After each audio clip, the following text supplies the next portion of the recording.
So good evening, everybody. My name is Susan Duenas. I'm the Director of Public Safety for the City of Malibu. Welcome to our fourth presentation, our National Preparedness Month speaker series.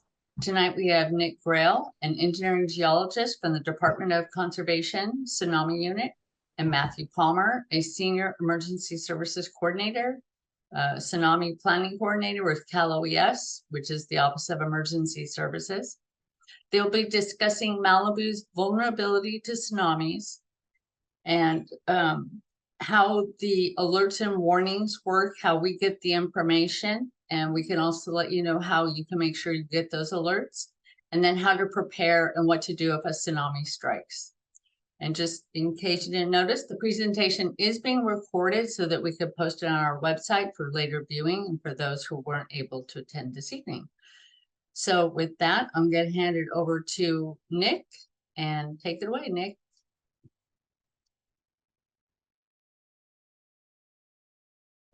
Unmuted. Oh boy. Can everyone hear me okay? Yes. All right. Nice. Let's roll. Hey, thanks for participating this evening. I know everyone's busy after work, so I appreciate you coming in here and making time to talk and discuss tsunami with us. So again, my name's Nick. I'm a tsunami geoscientist for the California Geological Survey, and I've been working on tsunamis for about a decade now, including participating in post-tsunami surveys in 2010, 2022. Observing tsunami impacts shortly after large events is a humbling experience that'll carry with me for the rest of my life. It influences how I conduct myself at work, including today, as we'll discuss tsunami hazards together and how you can prepare for the next tsunami in California. So even though large tsunamis are rare, the entire California coast is at risk. That's why the California Tsunami Program continues to plan for the next tsunami, helping to protect the state's people, resources, and economy. Our mission is to make California more tsunami resilient by creating tsunami hazard maps, guidance, and educational material for the general public and local officials. Our team of federal, state, and local partners helps inform California's response to tsunami hazards. So more than 150 tsunamis have impacted California's coast since 1800.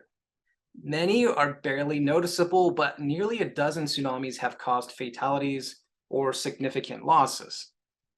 The most devastating tsunami to hit California in recent times occurred in March 28th of 1964. The tsunami arrived in Crescent City about 4 hours after a magnitude 9.2 earthquake ruptured in Alaska. Now, the first 3 surges were relatively small, so what they did is they came back down to the waterfront to clean up after the smaller surges left. However, the 4th surge was the largest. At 21 feet high, the surge swept into Crescent City, taking the lives of 10 people. A total of 12 lives were lost in California, and over 289 buildings were destroyed in Crescent City alone. This is a good reminder that tsunamis are tricky and that the first surge may not be the largest, but it could be. Don't go back into the hazard area until local officials give you the all clear message. Now, more recently, many of us are familiar with the March 11th, 2011 tsunami, which was generated by a magnitude 9.1 earthquake offshore of Japan. Now, after traveling 10 hours across the Pacific Ocean, the tsunami caused about $28 million in losses in Del Norte County and $4 million in Mendocino County. In total, it caused about $100 million in losses statewide, and 1 life was lost as that person went down to the ocean to get a closer look at the incoming tsunami. Again, this is a good reminder to not go down to the ocean for that tsunami selfie. Now, the last major tsunami to impact California was actually last year in 2022 from the Tonga volcanic eruption. And this tsunami cost about $11.5 million in losses to harbor infrastructure, waterways, and boats. And we learned important lessons from this event, including how to improve our early alert messaging, the need to evacuate harbors and beaches in a tsunami advisory level event, and to improve our outreach to those that live on board the boats.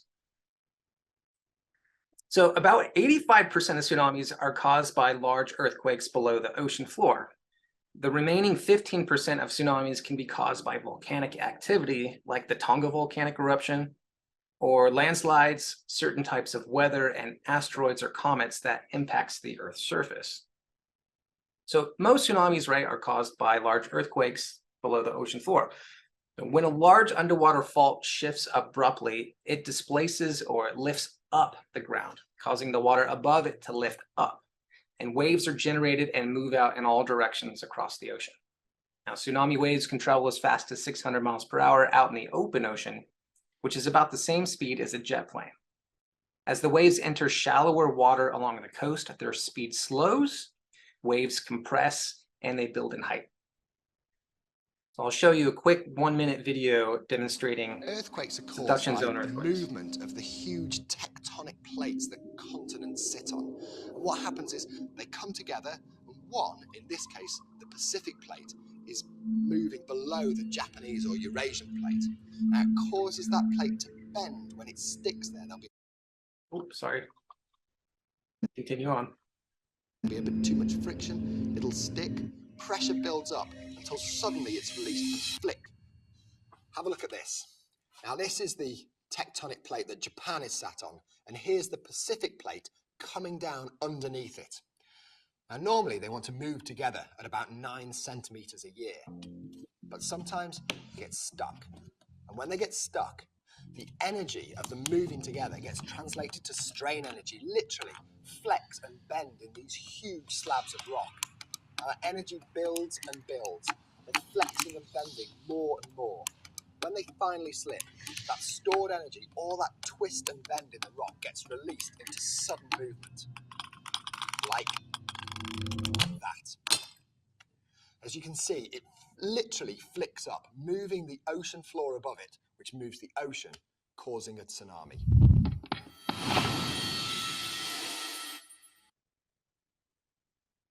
So a volcanic eruption can also create tsunamis. And the 2022 Tonga volcano unleashed a violent underwater eruption. It was one of the largest volcanic explosions of the instrumental era and also caused pressure waves that circled the globe several times over. The volcanic eruption generated tsunamis that traveled 5,000 miles across the Pacific to California. For California, this was an advisory level event that coincided with a local high tide, which produced more localized flooding on beaches and in some harbors like Santa Cruz Harbor pictured on the left here. So it's not unusual to see 3 to 4 foot waves breaking somewhere off the California coast, especially in Malibu. And we often get asked, how is a tsunami different than that?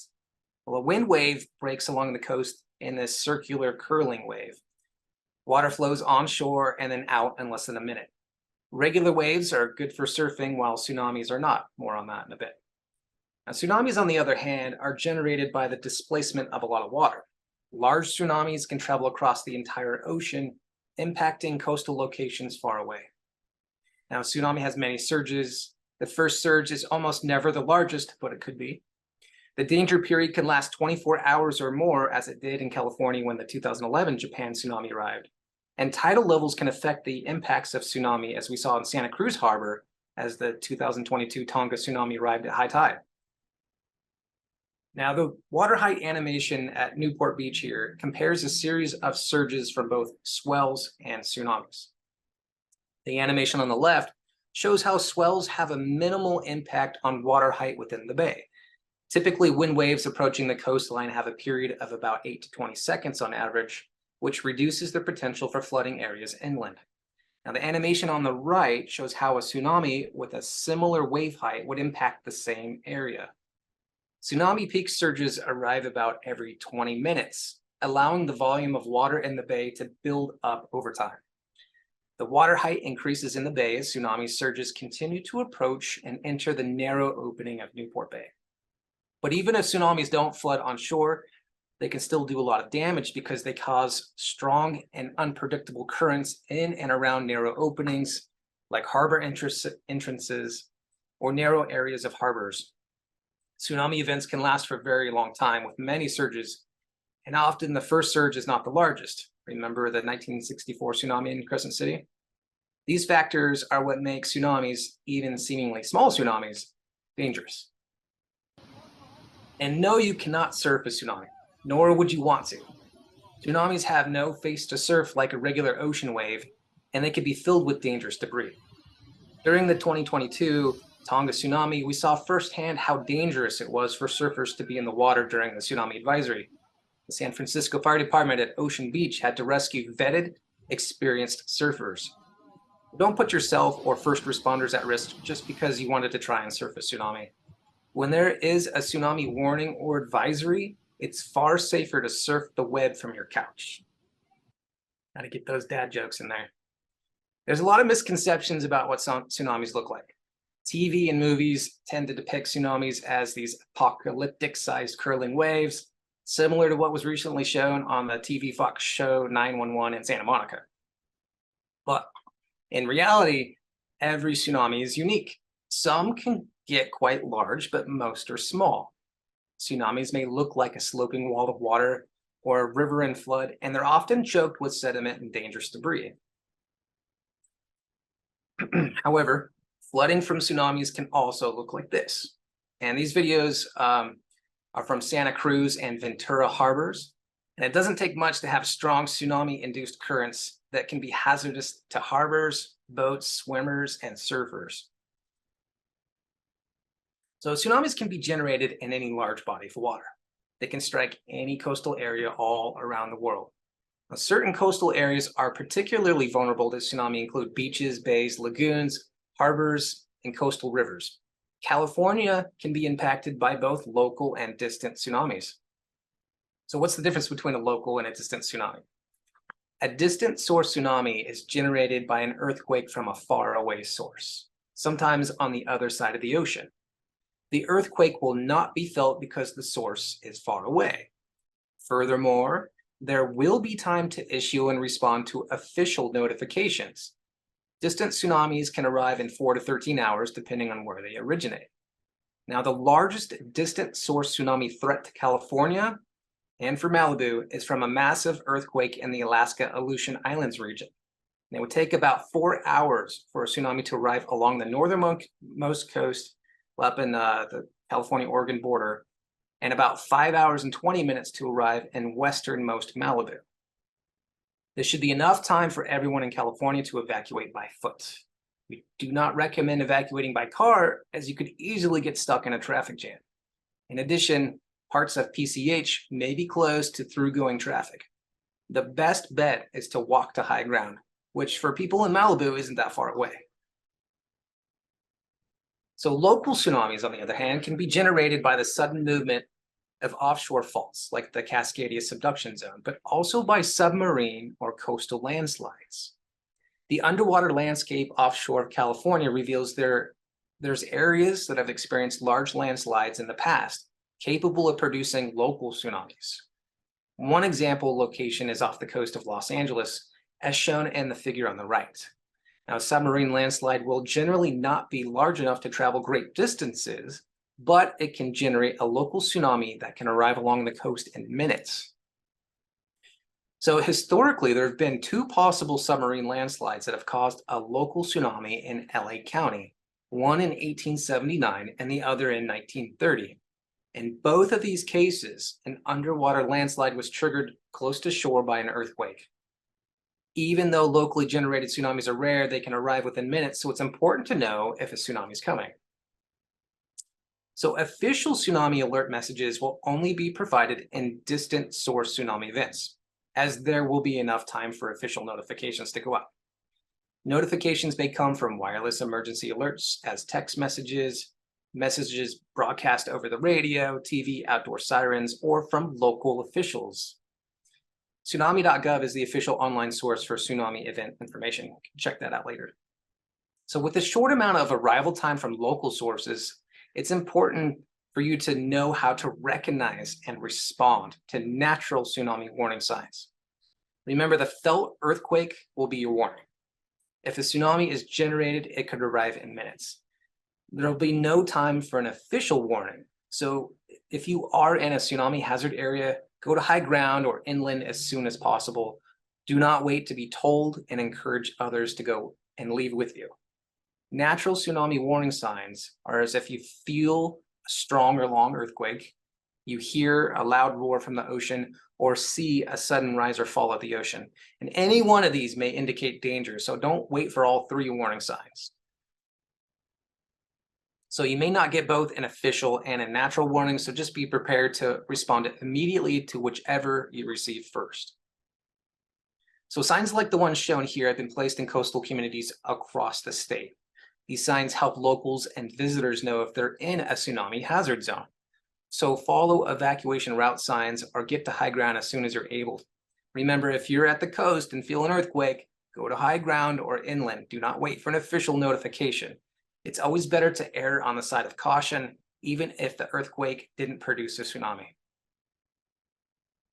So the California Geological Survey, which I'm a part of, in conjunction with the Governor's Office of Emergency Services, which Matt is a part of, and local county, city, and tribal agencies have updated the official state tsunami hazard area maps for evacuation and planning online at tsunami.ca.gov. You could go to that website and click on the link to see the updated maps. So these maps use our higher resolution modeling that we've done for all low-lying populated areas to assist local agencies and the public in evacuation planning. Maps and data are compiled with the best currently available scientific information and represent areas that could be exposed to tsunami hazards. And as we're doing our presentation, I actually just got a National Tsunami Warning Center message. Locate where you live, work, or visit by using the Find Address box, or you can zoom in to street level detail and see if your area of interest is within a tsunami hazard area.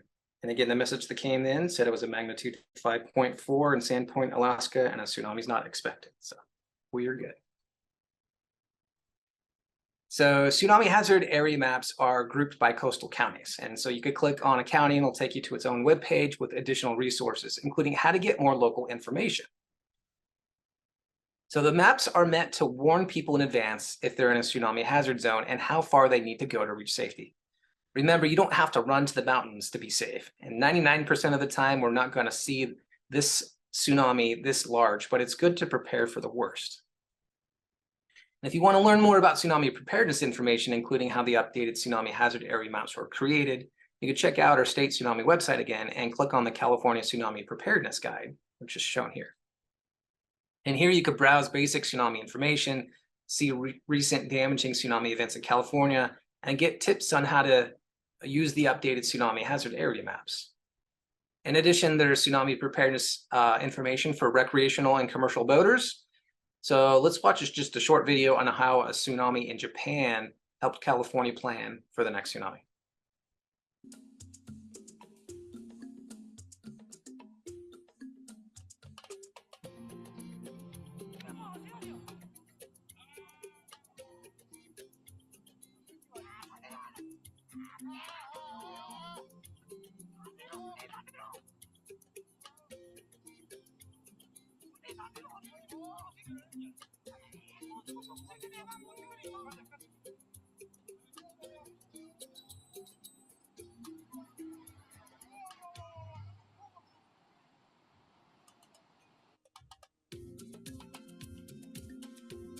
So after the tsunami was generated in Japan, it traveled across the Pacific Ocean 10 hours later. And here it's being shown in showing up in Crescent City, California. So for California, this event is considered a distant source tsunami. In California, there was 1 fatality and 27 ports and harbors that sustained damage of about 100 million. I come down to the dock about 5:30, 5:45. I was 6. There were still boats leaving and any excuse not to go, and I had a bunch of them. And then I did see the one that hit Hawaii, and it was only like a 5 or 6 foot. So I thought, just another cry wolf deal. And when the harbor completely emptied, and I mean, it was just sand. I knew I made a huge mistake. The docks were already broke. There were boats sunk all around me. I had a life raft hooked to the boat. It was pretty, it was a white knuckle experience getting out. Not one of the brighter things I've ever done in my years of fishing. I'm sure this is going to be a training film. And whatever you do, don't do what that guy is doing. It definitely did turn into a training video, didn't it?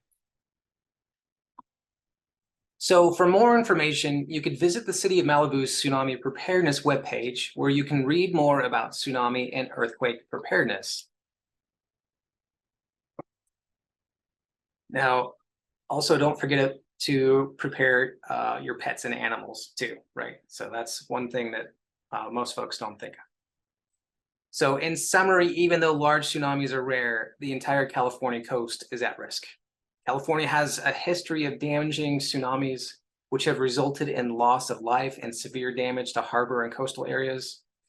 And in the next part of this webinar, Matt Palmer with Cal OES will discuss tsunami awareness, planning, and preparedness information that can save your life or the life of others. And with that, I just want to thank you, and I'll stop sharing so we can get Matt in here. Do you guys want to break for any questions, or should we just keep going? I say we roll. Yeah, we can keep going. Okay. All right. Let me share my screen so you guys can see it. Give me 1 second. Oh.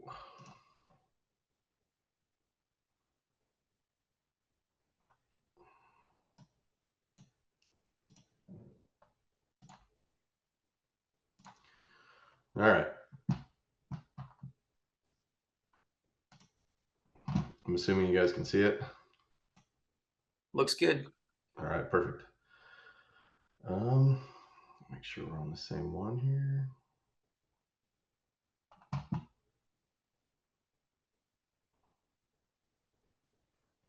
For some reason, I'm not seeing it. All right, there we go. All right. So good evening. My name is Matt Palmer. I am with the California Office of Emergency Services, and I am the Tsunami Planning Coordinator for Cal OES. And as Nick mentioned, I'm going to be discussing a bit of the state level alerts for tsunamis, and then how you can plan and prepare to be ready for when the next tsunami event occurs. And also, as Nick mentioned, we are a group that is the California Tsunami Program, and we're made up of us, the National Weather Service, and California Geological Survey. So over the last 13 years, we've had 7 tsunami events that have impacted the coast of California, put us in at least an advisory level alert. I'm going to describe the alert levels on the next slide. Our tsunami. Hey, Matt. Hey, Matt. Sorry to interrupt you, buddy. Can you hear me? You're choppy, so maybe turning off your video would help with your bandwidth. Thanks. I will turn off my video.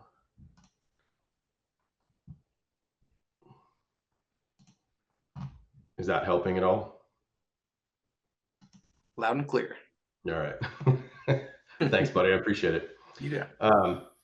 And so, like Nick mentioned, the most devastating tsunami we've had in the last 13 years was the March 2011 tsunami that was created by the Tohoku earthquake in Japan, and it caused over $100 million in damage to the coast of California. So we're going to discuss the 4 levels of alerts, starting from the bottom and working our way up. The first is the information statement, which Nick and I just both received. There was an earthquake in Alaska, and it was, an information statement, no action needed, and no tsunami is expected. Then we're going to go to the tsunami watch, and this means that the National Tsunami Warning Center is in Palmer, Alaska, is monitoring for a potential event, but we're waiting for it to make contact with the dart buoys and tide gauges to see if this is going to be an actual actionable event. And then moving up, the next level is an advisory, which is our first actionable level, where we will be seeing effects of a tsunami here in California, and we need to start preparing to move to higher ground.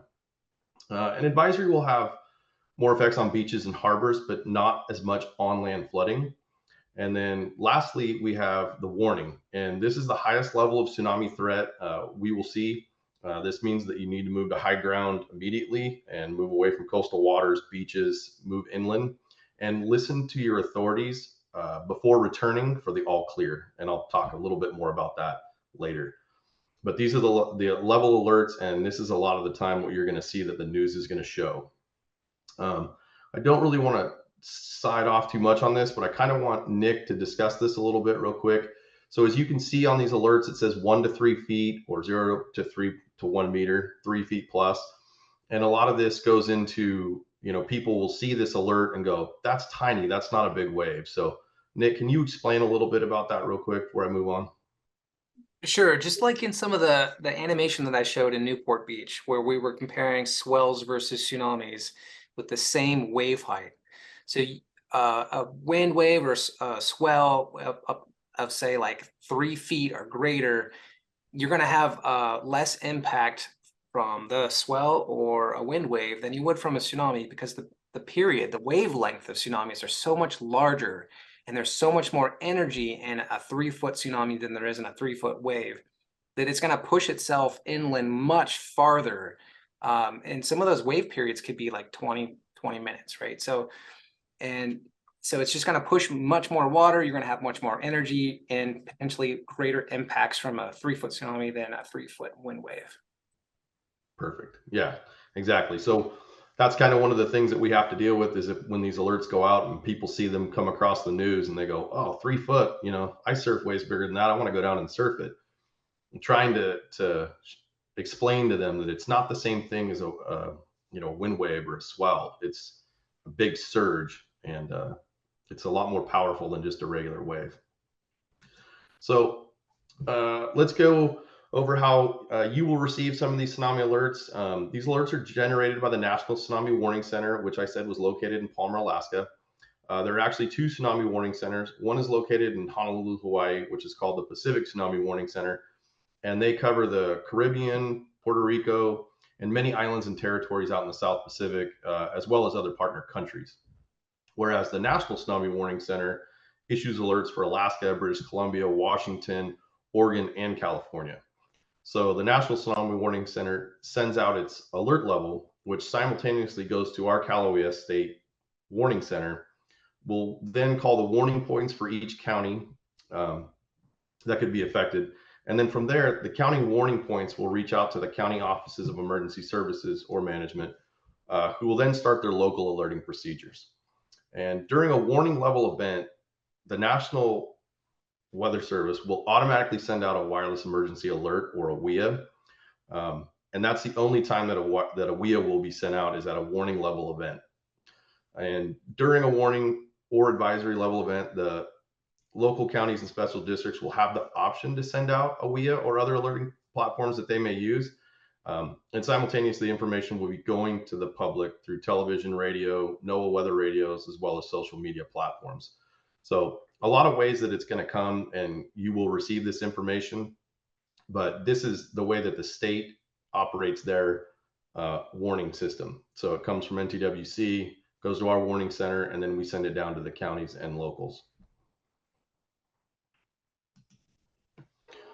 Oh, sorry. So in this video, from the 2011 Tohoku tsunami, we can see what impacts on the Santa Cruz Harbor occurred. And as you watch this video, look at the people standing along the bike path in the inundation zone. This was a large event, but it occurred at a low tide, whereas the Tonga volcanic eruption was a smaller event, but came at a high tide. So we saw more on-land flooding. And you can see what this is doing to the harbor in Santa Cruz and the boats. And all these people where they're standing right now are in the inundation zone. If this was a high tide when this event came in, we would have had casualties.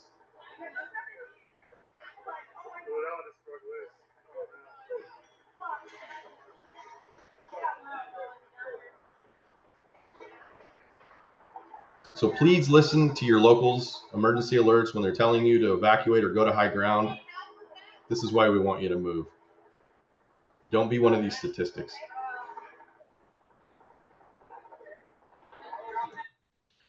Okay, so now we're going to talk about and look at the timeline and watch a short video on the impacts of the Tonga volcanic eruption and the ultimate tsunami generated by this underwater volcanic eruption. And this is something new to us because we had never had a volcanic eruption that caused a tsunami. It could be difficult to see, but the bottom right graphic illustrates the time from the initial eruption to when we first saw wave arrivals in California. And the eruption occurred at roughly 8:30 in the evening the night before in Tonga, and roughly took about 11 hours to reach the coast of California. Once the tsunami made it to Hawaii, that's when the National Tsunami Warning Center was able to definitively know that we were going to have effects here on the coast, on the West Coast. And that's when they put us into an advisory about 5 in the morning. We saw effects of this tsunami for about 28 hours after the initial surge. So even though a tsunami might have 1 or 2 or 3 surges, they last for hours and hours and days, actually. And so that's why we always want people to evacuate and never come back into the inundation zone until your locals give you the all clear, because there's still going to be effects, definitely, that we're going to be seeing. And there could be hazards like down power lines, broken gas lines, that kind of stuff. So you can't come back into that inundation zone. So in the next slide, we're going to see a video that describes the eruption and some of the effects that we saw here from this tsunami from Tonga. Large waves slammed ashore up and down the U.S. West Coast Saturday after a volcanic eruption in the South Pacific Ocean caused a tsunami. This person in Pacifica, California, was doing what officials warned people not to: stay away from coastal shorelines due to the danger of being swept away. And that's exactly what happened to 2 people fishing on the coast west of San Jose. Both were taken to the hospital. In Santa Cruz, water flowed into streets after rising in the city's harbor. One of the biggest waves, 4.3 feet, was reported in Port San Luis on the Southern California coast. Large waves were also reported in Monterey, San Diego, and San Francisco, as well as parts of Oregon, Washington, and Alaska. Earlier, waves over 2 feet were reported in Hawaii. The tsunami was generated by the eruption of an undersea volcano near Tonga. There was no word on possible damage or casualties there because communications were knocked out to the Pacific island nation. So as you see from that video, don't be that person standing out there. Please evacuate, listen to your locals, listen to all your alerts and warnings, and move to higher ground. So I'm going to move on. How do we prepare for a tsunami when we know it's on the way? A few ways is, if you live in a coastal area, learn about your tsunami risks. Like Nick was talking about, tsunami.ca.gov, great website, has all the maps on there. You can go. And also the My Hazards page from Cal OES is another great website, and I'll talk about that in a minute. If you are in a tsunami area and there is an earthquake, first protect yourself from the earthquake. We want you to drop, cover, hold on, and then immediately move to a safe place as high and far inland when the shaking stops. We don't want you moving during an earthquake because you could get injured before. So drop, cover, and hold on wherever you are. Once the shaking stops, assess the situation and move to higher ground. And again, I'm going to keep hammering this one home. Listen to the authorities, listen to your local authorities, but do not wait for the tsunami warnings and evacuation orders. The ground shaking is going to be your alert, so move to higher ground at that point. If you're outside of the tsunami hazard area and receive a warning, stay where you are unless officials tell you otherwise. Leave immediately if you're told to do so. And if you're in a harbor or marina, you should immediately go to higher ground. When we don't recommend you trying to take your boat out, as most recreational boat owners are not prepared to be out to sea for multiple days without food, water, and potentially no harbor or marina to return to, because it could be destroyed from the tsunami. So we're always telling folks, do not take your boat, leave your boat, and go to higher ground, because then you could potentially also become an issue for first responders. Now they have to go out and rescue you out in the ocean. Okay, so here are 3 websites. I was talking earlier about the My Hazards page. You can go and enter your address and it will give you the hazards for everything associated with the address that you put in. So it could be flood, fire, earthquake, or tsunami, and it gives you ways to prepare and mitigate against those hazards. You can also go to tsunamizone.org to find out if you're in the zone as well as signing up to receive updates and registering to participate in other activities in your local area. And I will be talking a little bit about National Tsunami Awareness Day in a little bit, and that's November 5th. So I highly recommend going to these 3 websites. They're great resources and have a lot of information on preparing not only for tsunamis, but other natural disasters as well. And real quick, here's some links that you can go to for tsunami notifications and information. You can go to Twitter and sign up for your Twitter account, and you can receive the information that Nick and I receive. You can go to Facebook and sign up to the National Tsunami Warning Center Facebook page to sign up for alerts. And lastly, you can go to earthquake.ca.gov website and download the MyShake app. Well, it's going to give you alerts to earthquakes that could potentially cause local source tsunami events, and it will give you a few extra seconds of notice to drop, cover, hold on before the earthquake occurs. And lastly, it's very important to sign up to receive notifications from your local city, county emergency management officials, because they're going to have the best, most up-to-date information for your specific location as the events are unfolding. So after you're able to receive these notifications and you've gone to figure out if you're in the zone, you should be prepared. And on this slide, there's a few ways showing you how to be prepared. One is to have a family emergency plan where you have contact information, predetermined meetup points if you guys get separated, phone numbers of family members, phone numbers and addresses for schools. That's a big one. Prescription medications you may need, and so on. Pet food, anything you're going to need for your pets. You should also have an evacuation go bag that will keep essential items like water, snacks, a flashlight, medications, cash, essential items that you'll need to have if you evacuate quickly. I have one in my closet and I have one in my car. So I have 2 of them just to be ready. And in the center bottom, there's a solar powered radio. So if you do not have power, you're still able to charge this radio and get information. And all of these are good for any number of disasters: fire, flood, earthquake, not just tsunami. This is just a good all-around preparedness kit that you can have to be ready in case you have to evacuate. And on the next slide, we're going to watch a little video that Noah created describing a tsunami event and how it can affect you in ways you can prepare.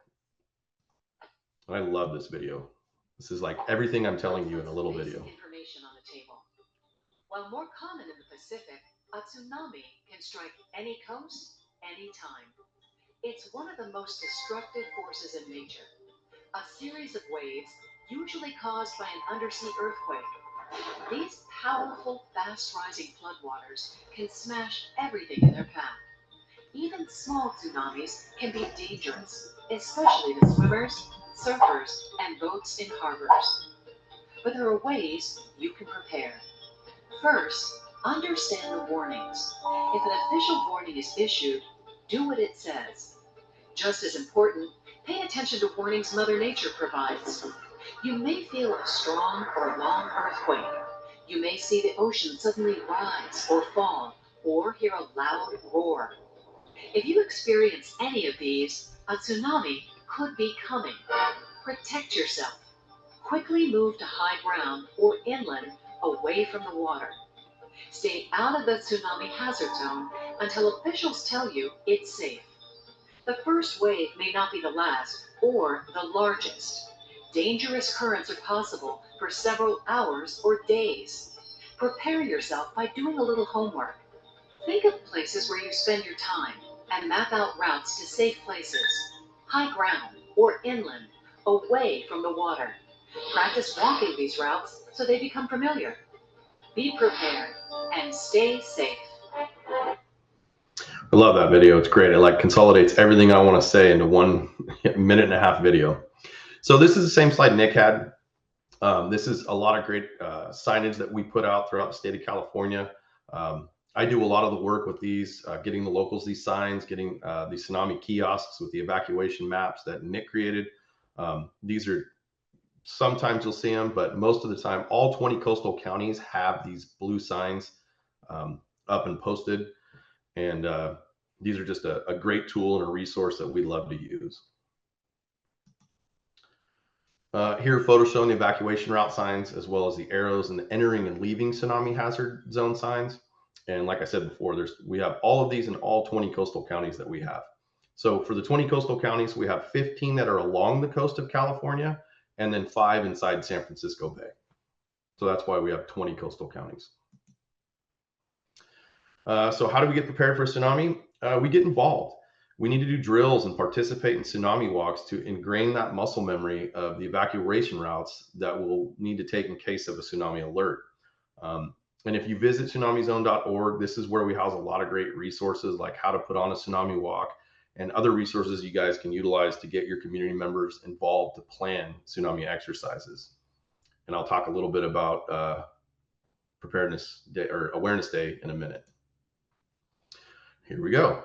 So National Tsunami Awareness Day is coming up. It's November 5th. And while we're doing activities on that day, we encourage you to do activities throughout the year. So again, go to tsunamizone.org, register those activities. You can also go to that website and see a list of public events, and there could be something in your neighborhood or city that you could participate in. So please go to the website and register. And tsunamizone.org is one of our partners that we utilize through University of Southern California and Southern California Earthquake Center, and they maintain this website for us. It's got a lot of great useful information, not only for California, but Puerto Rico, Guam. They're doing a lot of stuff for the islands, and so this is a great resource to have. And finally, here's some more great resources. These are some websites that we listed from our state program that we really like to promote for folks to go to. Of course, I mentioned earlier, the My Hazards page, where you can enter your address and see all the hazards in the area that you live. And all of these websites have great information to help you plan and prepare for the next tsunami that could be potentially coming to California. And so thank you guys all for participating today. I hope you've learned a little bit more about planning, preparing for tsunamis, and the different ways you can get involved in your neighborhoods and communities. And thank you guys to the City of Malibu for giving us this opportunity to present. I appreciate it. Thank you, Nick and Matt. It was very informative. At this time, do any of our audience members have a question? We can answer some questions right now. If you do, you can raise your hand and we can unmute you.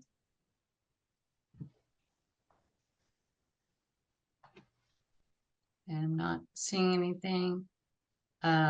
We'll be posting this to our website, as I said. And next week will be our final presentation, which will feature LA County Sheriff Sergeant Chris Sutherland, who will be talking about active shooter preparedness. Another great presentation. So we'll give it one more second. Going on. Without any questions, I guess Nick and Matt, I guess you covered it so thoroughly, they're speechless. So thank you so much. We appreciate your time and all the information you provided. So have a good rest of your evening. And I think that wraps it up. Thank you, Susan. Thank you, Sarah. Appreciate it. Thank you, everyone. Right. Thank Thank you you so much. Have a good evening.